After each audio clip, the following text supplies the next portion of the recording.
And I'm happy to share that some of your students, and she is here, and others are there. They came to my council and they were in my office.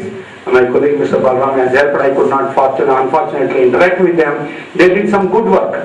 And I am very, very happy that this institute should send some more candidates.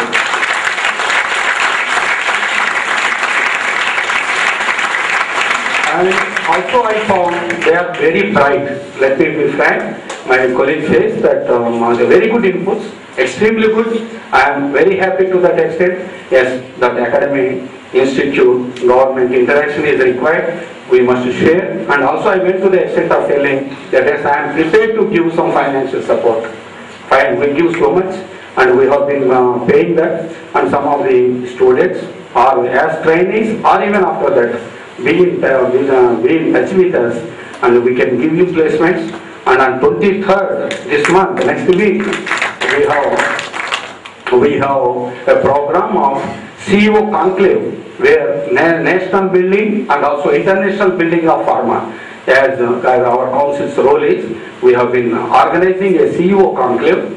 And only just fortunately after reaching here, I was to go there to CM today. And CM has confirmed his participation. I got the news only after coming here. We were very keen, and our hospital will be there on 23rd and 24th. And there is a panel discussion involving all top giants from Ranbaxy, from Pfizer, from Unichem, the Reddy's, Arbindo's, all over India, and also Lonja, the CEO of the world giant bulk drug producer, Lonja CEO, Mr. Borges, he is also coming, and we are trying to discuss and develop the strategies for making India more strong and strong.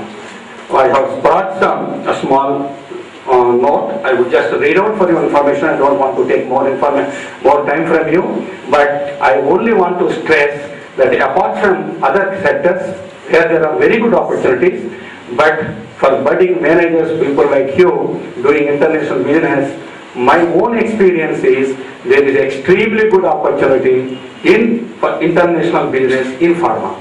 If there is no special course in international business in pharma, I would suggest Dishaji and Mathurji to make it special relating to not only international business in pharma.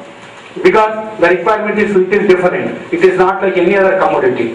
We have to sell and we have to also ensure product registrations.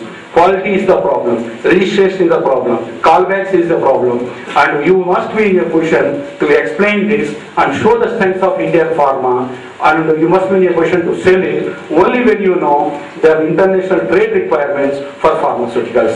And in pharmaceuticals there are several things like APIs, bulk drugs, or formulations, even Ayurvedic medicines, herbal medicines, and also clinical research.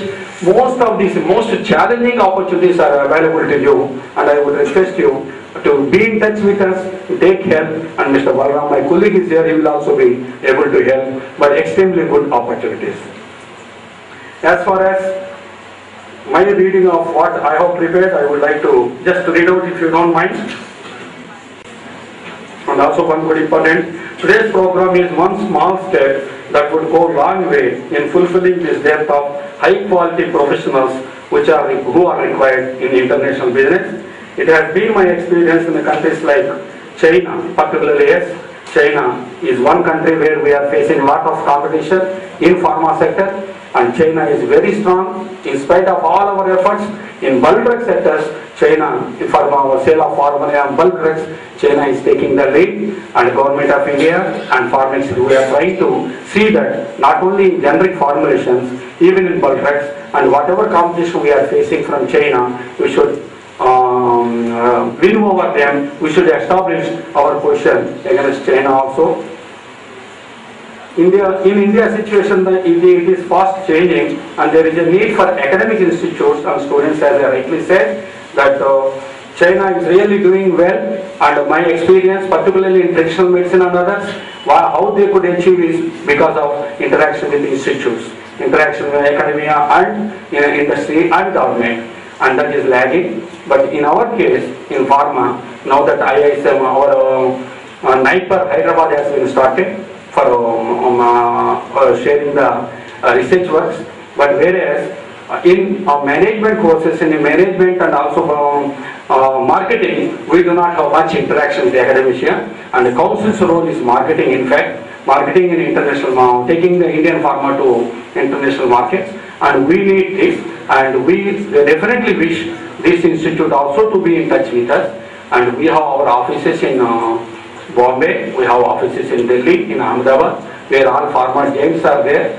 And wherever it is required, anywhere you want to have this, you can interact with us, exchange, and we will be in touch with Raghu and Mr. and others.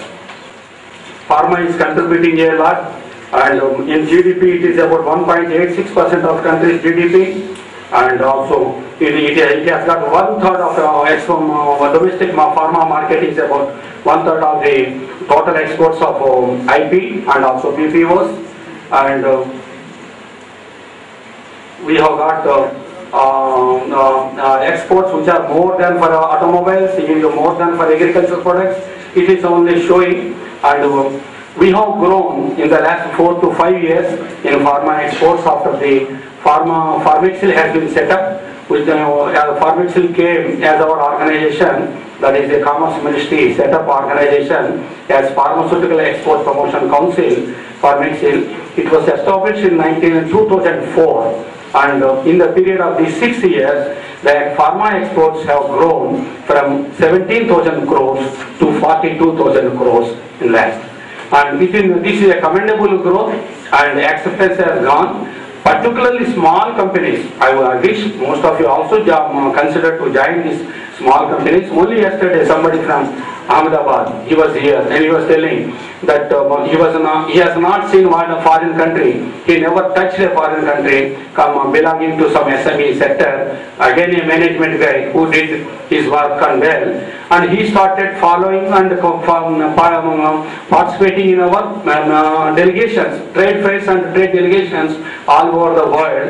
And a person, youngster of 30-35 years, who started this, particularly herbals, which is not also very strong and not much having market growth, but for herbals, he took advantage, and he was telling thanks to Pharmexil. And in this 5 years period, a man from nowhere, as he said, he has completed last year with 250 crores exports. An extremely good thing, and that made me really feel that our council has contributed something to the growth of our sector and something to the growth of our small scale sector. And this happens only when the youngsters like you, budding managers, to take up seriously and try to see that the opportunities available in pharma sector are properly utilized, and we grab the opportunities very much in this. More or less, I don't want to take more. And pharma, like any other thing, is also a very strong sector. And Hyderabad is a leading bulk drug producer. Many of the majors are known. And the headquarters of the Export Promotion Council is in Hyderabad. Thanks to the government of Andhra Pradesh, they took efforts. There are several schemes available for promoting pharma products in the international markets. And so much of scientific data evaluation and data creation and marketing skills are required, and the professional managers are required for that. And again, I will tell you, you are the budding managers having huge international business marketing opportunities in pharma sector, and I wish you all best, and I wish you your good careers in pharma sector. Thank you. Thank you.